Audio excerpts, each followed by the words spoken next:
Старт шестых игр «Дети Азии» уже принес Якутии золотую медаль. Карина Попова стала первой чемпионкой международных соревнований. 16-летняя ученица 31-й школы города Якутска, выступающая в весовой категории до 55 килограмм, сумела выжать штангу весом 37 килограмм.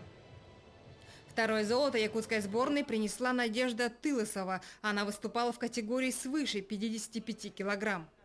А почему вы для себя выбрали пауэрлифтинг? Не знаю, мне как-то понравился этот вид спорта. Я много раз в интернете смотрела, как сильные люди поднимают вес.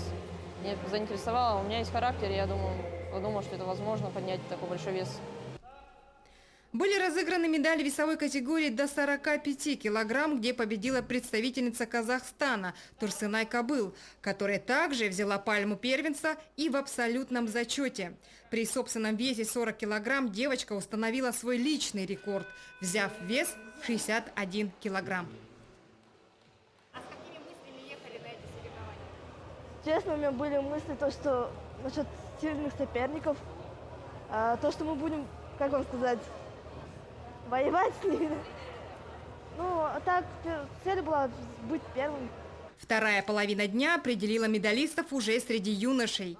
Так, в категории 54 килограмма отличился Захар Буймов из Казахстана, который довольно уверенно взял 80 килограмм. А в копилку якутской сборной еще одно золото принес амгинец Виктор Евсеев. 14-летний парнишка никак не ожидал, что завоюет первое место. Он рассчитывал как минимум на бронзу. Наверное, все-таки скромничает. Мы тебя поздравляем с победой.